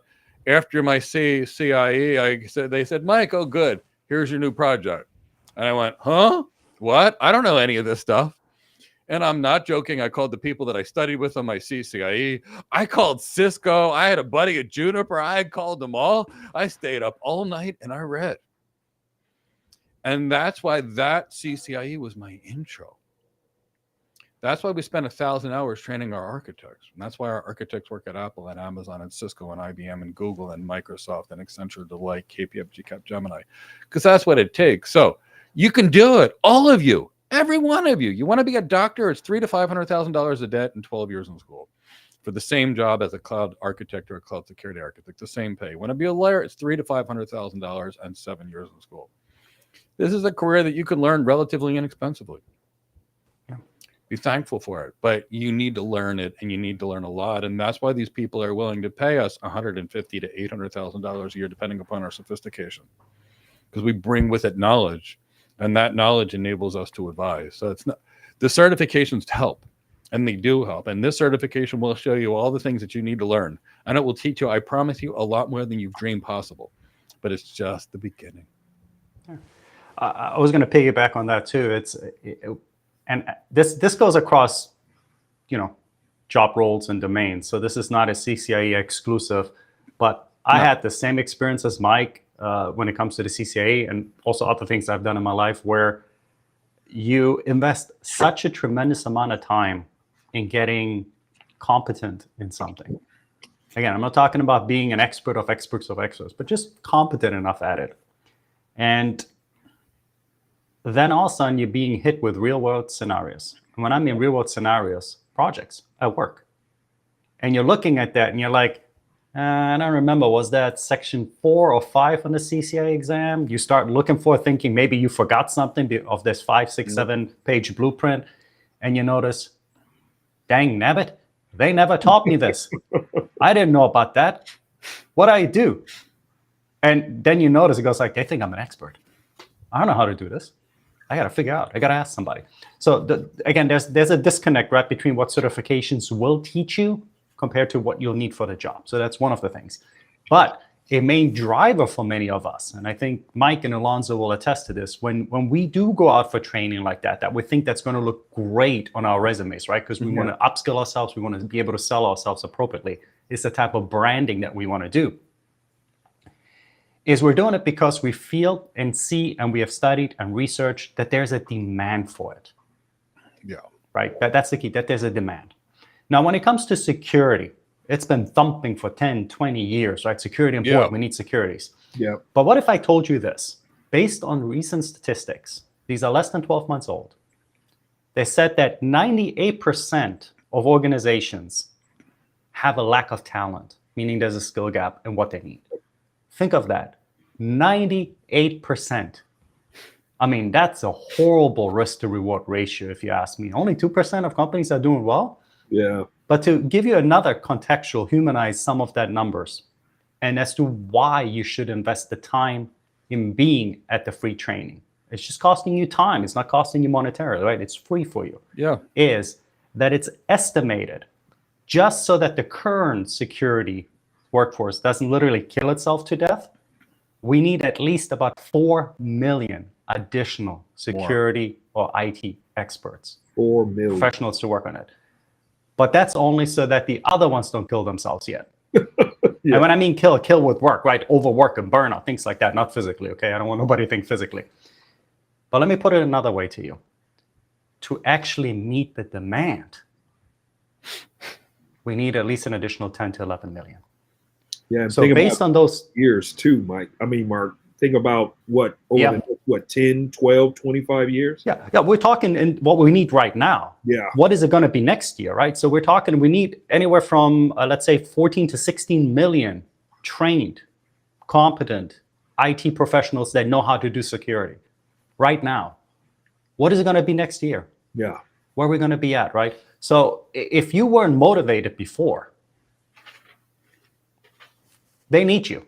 Yeah. And as Mike said, they're willing to pay you good money for your skill set. And let's talk about where the problem has come from. When I started going into tech, they told me I needed an MCSC as an introduction. I took a class.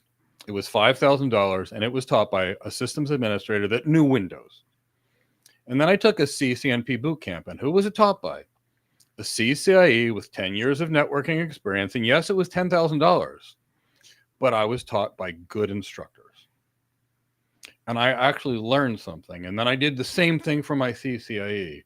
The reason I'm running this class is, you know, what people are getting now is they're getting on Udemy from someone that's never had the career, they couldn't get hired. So now all of a sudden they have a course. And you can see it all day on LinkedIn. All you need to know is security is these 4 things. And they don't even scratch the surface of one of the, say, 15 domains of security. And there's that kind of a massive gap. And, you know, when the people are like it, they get hired. That's why Pierre Dassault was hired as his first job as a solutions architect at LeaseWeb after our training. Or who else? Al Legister got his first job as a senior solutions architect at Deloitte after our training. And he was never in tech before.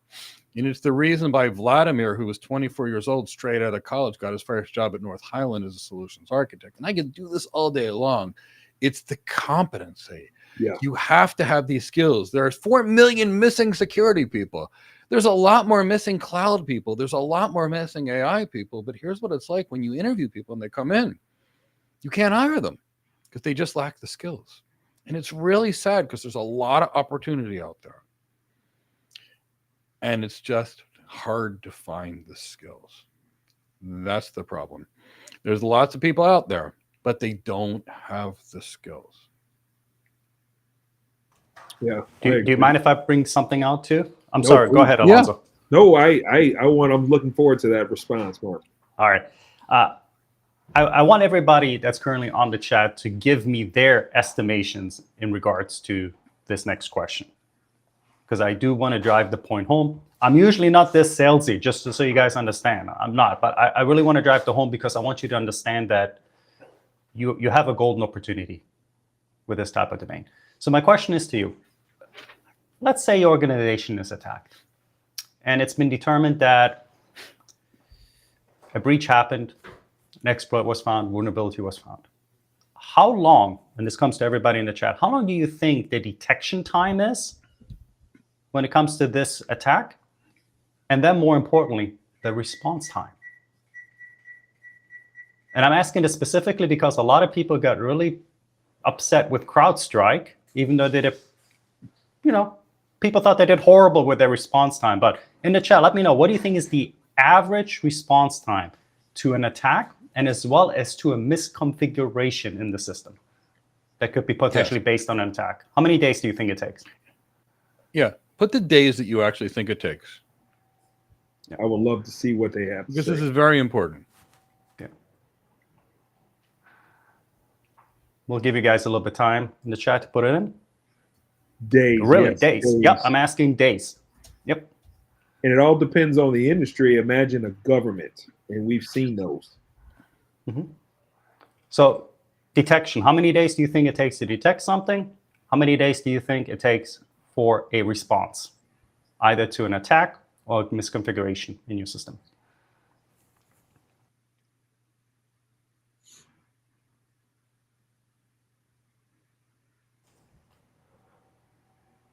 No, I want days, guys. All right, so we got 14, we got 5. All right, come on. I know you're alive. Come on, guys. Give me more numbers. Yeah. And Mark's not even talking about finding where they're located. Mark's actually talking about just figuring out that you've been hacked. Yep. And you guys are under. But this is think about how long it takes just for a company to figure out that they're attacked. And then you'll reason why these little security centers and the cloud providers don't give you any of what you need. No, I mean, I'll still give a little bit of time for people to respond, but I'm going to tell you guys this. So if you look back, generally speaking, like when AT&T had its breach, right? Because they had phone records and things like that in a different cloud system. We found out, what was it, about half a year later that this happened. And that was because it had to go through the FBI. There was congressional investigation, right? There was things like that that happened. So that was 6 months or later. So we got 30/60. I'm going to tell you guys, it takes on average a little over 180 days 6 months to detect. 6 months on average. Now, to figure it out that they've been hacked. Yeah. Now, any action or response or any movement, a little over 60 days. So I'm no, Nikola Tesla when it comes to math and engineering, but I think that's about, what are we talking about? 8 months in total? That's insane. So CrowdStrike did decent for the endpoint detection, what happened there, right, in response, compared to this. But again, why does it take this long? Because we're missing 16 plus million competent IT professionals. So think about all the people, or the lack thereof, the small sample size of people who are stretched thin to try to mediate this risk as best as possible. So I think this will probably be a great segue into understanding how much a cloud security architect, and this is just what Glassdoor is saying. So I happen to pull it up, and Glassdoor, what they're saying in America is that a cloud security architect can stand to make between $186,000 and $306,000 annually per year, with a median of $236,000 per year. So if we do the breakdown, that will be like $125,000 to $193,000 base pay. That's just the base, walking in the door. And then you think about the added additional pay, what could include, say, for instance, bonuses, then tack on an additional $61,000 to $113,000 per year. That's just additional pay.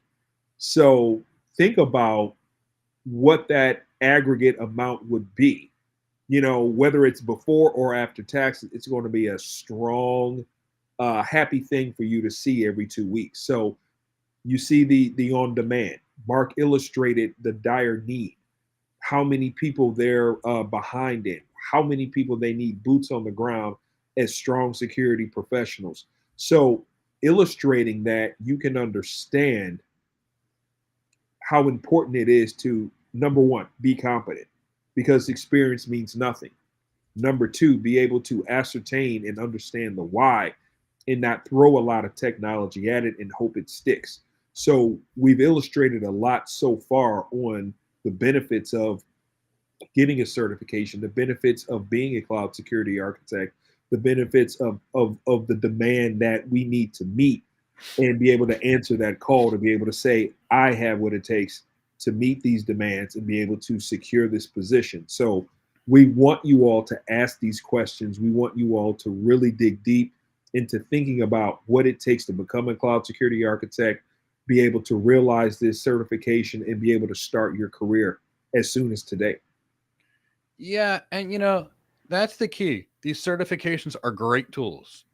But there's a question, and then I want to actually get to the questions in order, but I think this question I'll actually talk about it. It's a question from Mo Dennis that says he's completed a CISSP, a CCSK, and a CCZT. What gaps does he have that our program would teach him? So wonderful. You've done some certifications. Now, how would you create the end-to-end security strategy for an organization that has 100,000 people, that is in 3 clouds and a data center, that has 1,000 different applications, that's in 400 countries? All right, because that's reality for the world that I live in.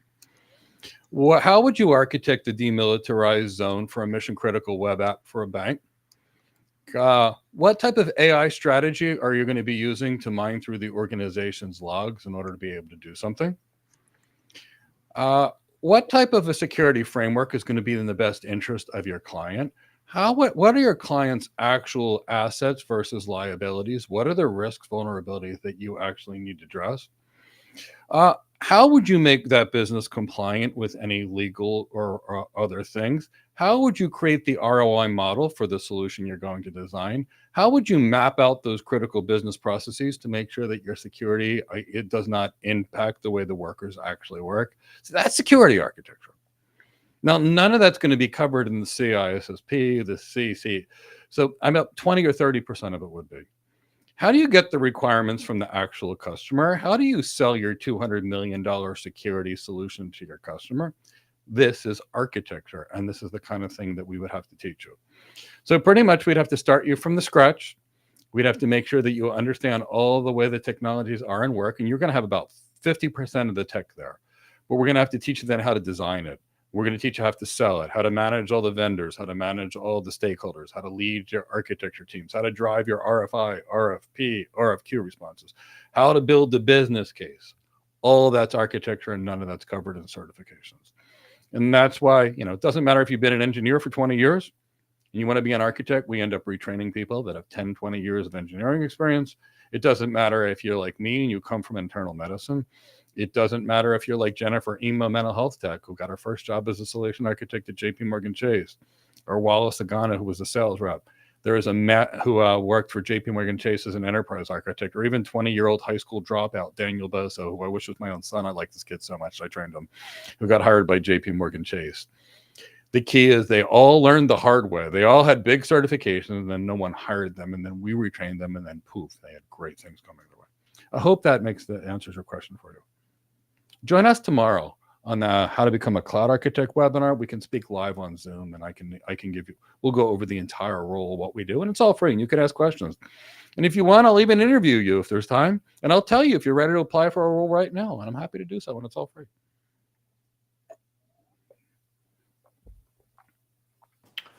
All right, let's take a look if nobody minds. I think there was a question from Dhruv a little while ago. If you guys can scroll down and want to make sure we don't forget about Dhruv as well. Yeah, and that's a really good question that shows the reality of the enterprise versus what people think of. Dhruv, with Gmail, what Gmail kind of managed mail services, what options do organizations have to understand and increase security? Okay, Shah, enterprises aren't going to be using Gmail. They're going to have their own Microsoft Exchange servers doing their calendaring and messaging. What you're describing is small businesses, and small businesses don't hire architects. And small businesses don't hire engineers either. This is the mom and pop shops that actually use the Google thing for the majority of the time. So that's not something that you'd be very focused on. Now, you might be very focused on making sure that you securely exchange those mail servers that the customer has. And where do you keep those mail servers? Do you keep them in their demilitarized zone and have access? How do you secure that demilitarized zone? How do you harden those email servers? Do you have your email scanned by a firewall where they're scanning for malware ahead of time? What kind of next generation firewalls do you have? Are they using signature detection and anomaly detection? What are they looking at? So all that's going to go into what you have to think about for mail. And what type of mail signatures, what kind of secure mail extensions are you using? What kind of anything, certificates, that you'll have to do with. But this kind of Gmail, that's for businesses that have 100 people or less, not places that hire cloud architects, cloud security architects, or really security engineers. All right. And let me just add a little bit to that as well, so everybody understands why we're saying that. If you think of your traditional type of model when it comes to the type of IT infrastructure you have, you're generally in control of all of it. And then you can also implement and apply and design security based on the budget that you have available, because anything security is going to cost money, and then the trade-off is also going to be the user experience there. What happens with something like Gmail, we call this software as a service. And we lose all ability and all visibility into our traffic flows once it enters somebody else's network. And this is kind of like what happens here. If you look at the outsourcing model that the cloud has introduced, from infrastructure as a service to platform as a service and so forth, when we look at software as a service, we're outsourcing everything. Everything. There's nothing that we have any more control over. And that includes our security. So that's why it's generally, you would have to pay quite an increase in security, even if they were provided to you. And that's why we generally say when you have something as sensitive as that, you want to be working off a particular service model that's going to allow you the most flexibility and the most control over your actual data information, that's going to be emails, right? So does that mean you can't use anything cloud related? No, but when it comes to that specific use case that you're describing, most enterprises that have the funds, that have the people, that will have architects like yourself, like Mike, like Alonzo, that's not what they're going to go for, because they require a higher standard and more flexibility when it comes to their actual applications and how these applications will be used and secured. Yeah. Yeah. Mo Dennis, does the CCSK have value in the cloud architecture space? A little. It's too junior for much of anything. The CISSP, yes. And given your portfolio of the CISSP, the CCSK, and the other thing you have, it's good enough. And now it's about learning how to be an architect. In your particular case, you don't need any any additional security certifications, because you have the king and the queen, which is the CISSP. So the fact that the others are more junior and more basic, it's good enough, because you actually show you have the big one. Yeah. Now it's all about learning how to be an architect, but you've got all the certifications you're ever going to need. But no, I wouldn't normally recommend the CCSK as a primary certification. My favorite three are the CISSP. The CISSP was lacking is typically a little bit of cloud stuff, and you get a lot more cloud stuff in the CCSP. And I typically like the CISM because that has the managerial overview. And I kind of like those three. Then it depends on the engineer. If they're an offensive engineer, I like the OSCP, and I also like the CEH master. Not the regular CEH, but the one where they have the lab and they have to prove that they can hack into things. Those two also have value for offensive security people. On the defensive side, the other good defensive one is the CISSP the CCIE security, but I'm not going to recommend anybody actually need to do that. I think they could achieve much more by learning what they need to do and then investing their time learning business skills. They'll get a much higher salary and have more career potential. And maybe even when you get employed, if there's anything specific that they want you to get certified in, they'll pay for it. Yeah. And I will say this, because Alonzo mentioned specifically, if they're willing to pay for it. If they're willing to pay for it, and let's say you don't have the means or the resources, even though we do have the free training on our channel, but let's say for some reason that's not an option for you, which I hope it's not.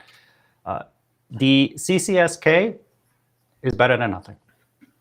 But what I would definitely suggest is that you take advantage also of the resources that the Cloud Security Alliance puts out there on their website as well, and supplement your studies with that information, including what you then find on the actual exam, because that's going to make you a lot more diverse, and it's also going to help you to upskill yourself a little bit beyond just what that certification brings in.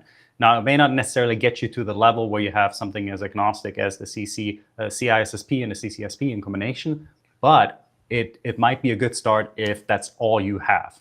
But I can also argue then the fact is, with that many videos that we have on our YouTube channel, is that you can probably get comparable training in much shorter time just with some of the YouTube videos. And then, of course, with the additional boot camps we have, that's going to skyrocket you past what that particular certification can give to you. All right, let's take a look at the next one. Okay, Funk, we got to get back to your first question. Now, the good news is you filled in that you want to be an architect. Your first question, if I recall, was how do you show the projects that you've actually done? And Tyrone, if you can actually find that. So this was the actual question. In the past, I said that the what and why is more important than the technical aspects. No, I said the what and the why of what is the purpose of what we're doing? Why is the purpose of what we're doing? But the technical aspects of how the technology works and how it fits together matter. Those three. Now, remember Banjo Funk, a cloud architect does not touch the technology. A cloud architect does not configure the technology. A cloud architect does not code. A cloud architect does not do DevOps. The cloud architect does not do Linux, and the cloud architect does not do sysops. So I'm going to talk a little about 30 or 40 of the things we actually do.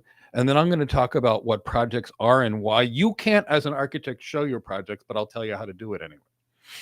So things we might do as an architect would be things like designing and maintaining an architecture framework, creating a technology roadmap that's going to be aligned with that organization's business objectives. We'll be analyzing their current technology platforms by bringing in engineers to do so and determining what their current infrastructure is. We'll be looking for areas of improvement in their IT processes as well as their systems. We'll be looking at the future of the business and designing agile systems that will scale with the business. We will be working with the legal team to develop IT governance policies and procedures. We will be managing architecture documentation and artifacts. We'll be dealing with gap analysis between the current state and the future architecture.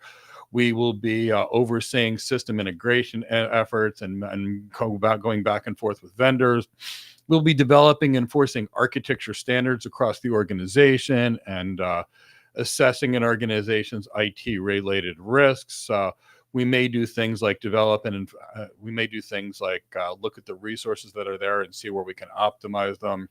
We'll be doing a lot of facilitation of communication between the C-suite and the technical teams.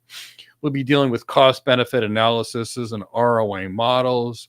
We'll be dealing with enterprise data models and how we're going to maintain that data. How is that organization going to classify that kind of data, for example? And what other things will we typically dealing with? We'll be evaluating various technology platforms, clouds, data centers, GPUs, CPUs, storage area networks, etc. We'll be conducting technology audits. We'll be evaluating the various vendor platforms. We'll be managing vendor relationships across vendors. Average enterprise has probably 500 vendors or more. We're going to mentor and develop some junior architects. We'll be conducting architecture maturity assessments and business maturity assessments. We'll be mapping out business architectures. We'll be looking at the application portfolios and finding places for optimization. And that's a sum of what we do. So what I'm talking about is professional skills versus hands-on skills. So if you're an architect and you try to put projects on your resume, the interview's over. In fact, I was interviewing someone, and I do what I do in an architect interview. I asked them about questions on their resume. They couldn't answer any of them. And they said, here, look at my GitHub thing. And I said, you're an architect. Why would I care about your GitHub portfolio? And he says, you can see I can code. I said, but architects don't code. So, Funk, we have to look at it from a perspective of what can you do to show. So here is your real portfolio for any job that pays over $100,000 a year. Because nobody's going to look at your projects. They don't care. Here's what they're going to look at. They're going to look at your LinkedIn profile. What do you have on it? They're going to look at the things that are sitting inside of your resume. And they're going to look at the kind of post you made on LinkedIn. Are you showing willingness, energy, enthusiasm to go up? Boy, that makes you look like a good employee. Or are you going to show professionalism and leadership and optimism? Well, I want that person on my team. Are you going to show an affinity for teamwork? Are you going to show a hardcore work ethic and ability to go above and beyond? Now, the things that you're doing, which are architecture related, you put down on your resume if you're with us, for example, you'd be a Go Cloud Careers Associate Architect and you'd list it here. If you're not, maybe you put a career research and development section on your resume and you put architect things. So if you're creating thought leadership documents for something, you write that as something you did. If you're responding to RFIs, RFPs, or RFQs, which architects are going to do. If you're maintaining an architecture repository, you pop that on your resume. Because that's what I'm going to look at as a hiring manager. I'm not going to look at your GitHub page. I don't want to know about it. I don't even think 80% of hiring managers would even know how to access GitHub. So keep that in the back of your mind. When you show me on LinkedIn that you're actually doing something that's related to the job, I'm going to see you. So, for example, if you wrote a document, I'm just giving you an example, which talked about why defense in depth and zero trust by themselves are not enough for a modern security architecture, and why modern security architectures require a combination of both. And you posted that, and it was well researched and substantiated and had facts and figures. That's the kind of thing you would do as a cloud security architect. And when you've got that sample of work and body of work, and you can list that as publications on your resume, now I see you. So the key is creating content that's related to the job. And we have to look at, what employers are looking for. If you were a software developer, I'd want to see your GitHub page because I'd like to see the kind of code you've written in your past. Well, not me, but someone that was hiring software developers might look. When you go to the doctor, you don't ask them to type the number of words per minute. They're not going to put it on their resume because that's not part of their job. And neither are these hands-on techie things part of your job. So I hope that kind of makes sense. It depends on the job that you're looking for. You can do a lot of these architecture things, thought leadership, RFP type responses, business cases, future technology, where it's going, what kind of competitive advantages can be gleaned from each. That's architecture, not engineering. Join us on the free How to Get Your First Cloud Job webinar, and we'll cover all of it. And of course, it's on Zoom, so you can ask me questions if you want. It's free.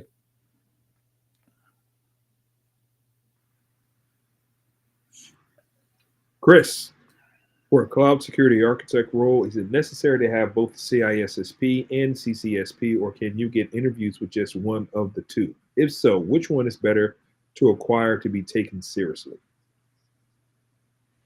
So here's the thing. I want to invite you to our How to Become a Cloud Architect webinar, and we'll cover these things. We'll cover security, and I've trained so many cloud security architects. If I was going to pick one of the two, I would pick the CISSP, because all in all, it's the heaviest of the non-CCIE security certifications out there, and I always like to go with the biggest one. Just understand, Chris, you're going to need a whole heck of a lot more than just the CISSP.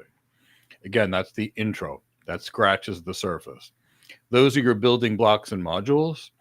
And then architecture is how do you apply the modules together. And again, I love the CISSP. I did it. One day Cisco said all the sales engineers are going to be CISSP. So they brought somebody in. We trained us. It was a nice intro to security. And after that, I started to learn security. It was wonderful, and I love it. I also love the CCSP, because the way they look at the various challenges in the cloud will get you thinking. And I love that for that.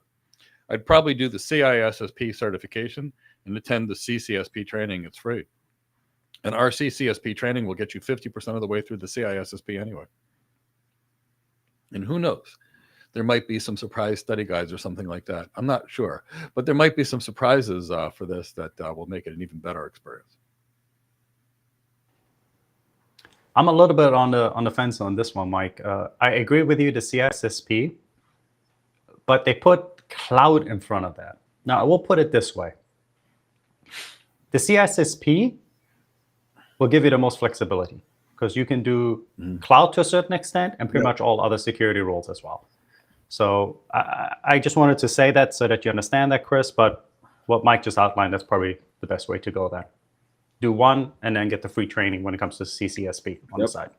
And it all leads back to your competency. Demonstrate that competency in the interview. They're going to want to invest in you because they already have what they need for you to be successful and for you to be successful for them. And they're going to continue to create that relationship. Now, keep in mind, every 2 weeks is a relationship. You give them excellence, they compensate you for it. The more excellence you give, the more they're going to want to invest in you. And you're going to be able to have those resources because they say, Chris, we really love what you're doing. We want to keep investing in you. Here's some educational resources we'd love for you to have access to. And there you go. Yep. And I'm going to go out of order to go to Scooby Dell just for a minute, who said he's highly interested, but he was just hit by a reckless driver and fully incapacitated. I'm very sorry you're going through that right now. I know exactly what it was like. In my youth, I was a paramedic, and the ambulance that I was in 14 accidents in the month. I was never driving. I was always in the back with the patient, but I know what it feels like. About 13 years ago, no, I was 34 at the time. So 16 years ago, I was involved in a martial arts training accident where I couldn't walk for about 7 years. And I was in 8 hours of physical therapy every day for 7 years. And you know what I did? I continued to learn and continued to practice my craft because I knew someday I would be better. I want you to know this, that for the most part, most things can be healed if you fight hard enough and you get the right people. You've got a bright future ahead of you. Not being able to surf, I get that. I'm no longer allowed to scuba dive or do any of the things that I used to be able to do or do martial arts, but I can still do this. I can still be here, and I can still teach people all over the world, and I've watched them get hard in pretty much every country you can think of. So you'll get back. Take the time that you're home. Do your physical therapy. Do as much of it as you can as your doctors and therapists recommend for you, and spend some time learning. And that way, when you're ready to go, you have a new skill. But believe in yourself. You can do incredible things. Never give up on yourself. 13 doctors told me I'd never walk again. I said, excuse me? No.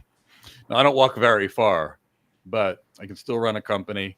I support people in multiple countries, and I've trained people in pretty much every country in the world.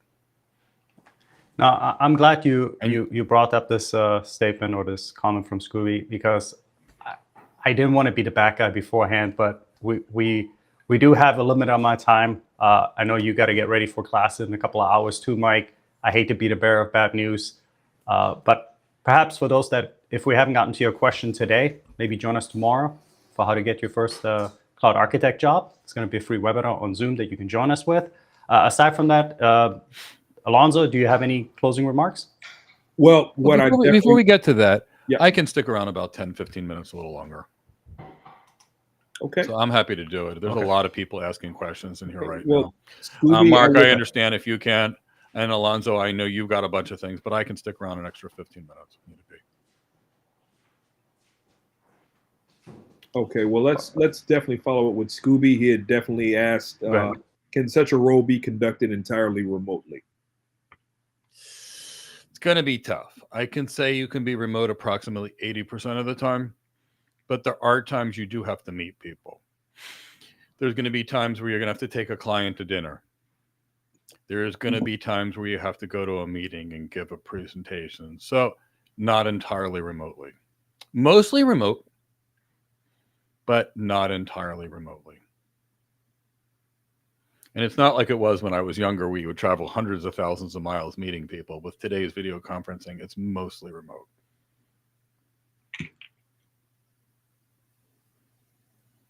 Loyal to profits. I'm 38, been in graphic design for over a decade, based in RSA.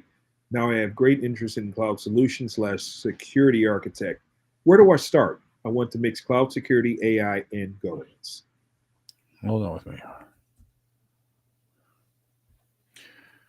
So is RSA in South Africa, I'm assuming? I'm not the Republic of South sure. Africa?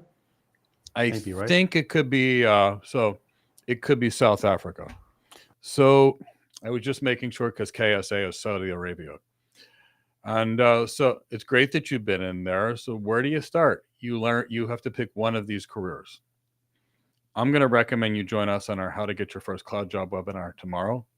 And here's why I'm going to say this. For one thing, we're going to cover the role. And you're going to understand exactly all the things that we actually do.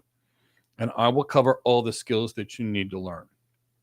And then from there, you can choose if you want to learn them from us. You can choose if you want to go to a business school and get these skills, and a presentation skills class for this skill, and a negotiation class for this skill, and a CXO relevancy thing for here, or a networking thing here, or a security thing there. You will know everything that you need to learn. And that's really the key. And that will guide you and have you training in the right things, regardless of where you train. Plus, it'll be on Zoom, so we can talk. You can ask any questions you want. So I hope that answers your question. There's also a document that my team can give you. It's in the description, that talks about all the skills you need. It doesn't matter where you're starting. Your first job can be as a cloud security architect. We've helped lots of people, and South Africa got hired. I'm thinking of Portia right now. I'm thinking of Adrian. I'm thinking of a couple others right now as well. Tyrone from our team is in Cape Town right now. So, he's a great architect as well. I hope that helps.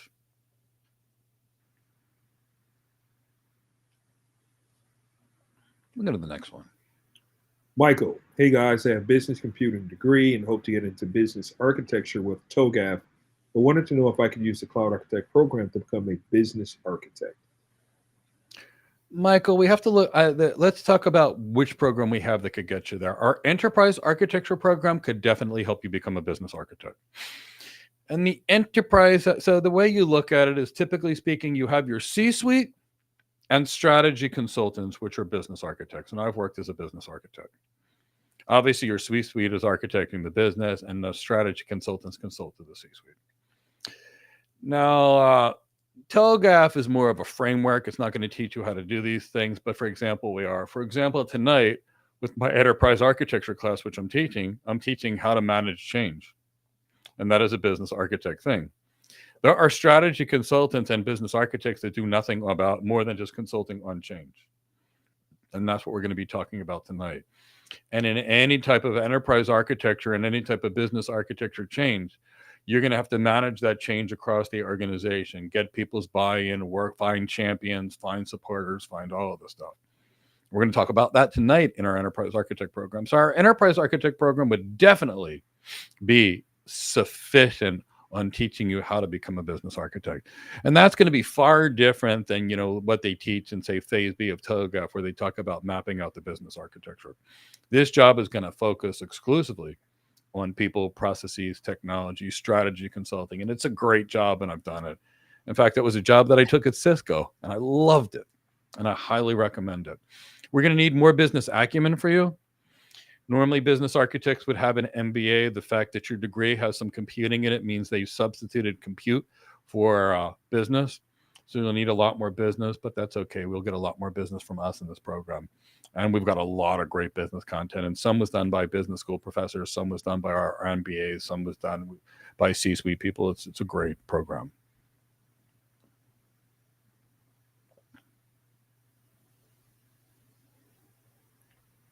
So I believe that might be our last question for today. I think that's the last one that we're actually talking about here that I've actually seen. I hope we didn't miss any because we had them come in, and I love answering questions. And I just wanted to get to those last two questions today that I saw that were there. So I hope you all had a good understanding of why we do what we do. I hope you understand the critical cloud security architect shortage and why most organizations are at risk. We gave you some statistics. And we don't want to see any organization struggle, and that's why we're doing our free CCSP boot camp. And Mark and I will be getting geeky for 2 weeks straight, and it's all free. You'll join us. We'll talk. You can ask questions. We'll have all kinds of geeky fun with it. I love these kind of things, and I love watching people learn things, and I love teaching things. Tomorrow, we're going to have a How to Get Your First Cloud Job webinar. And we'll go over the cloud architect role. You want to learn the cloud network architect role, the cloud security architect role, whatever. We teach them all. I will be able to teach you that and then make sure that you're successful. And if it's just questions about your course, that's fine too. I don't care. I just want to help you guys there. And that's what Alonzo from my team wants to do. That's what Mark from my team wants to do. We just want to change lives. I remember when I went to tech, it was the best thing I ever did. Yeah. I know Mark loves tech. He's pretty geeky, just like me. We try to hide it.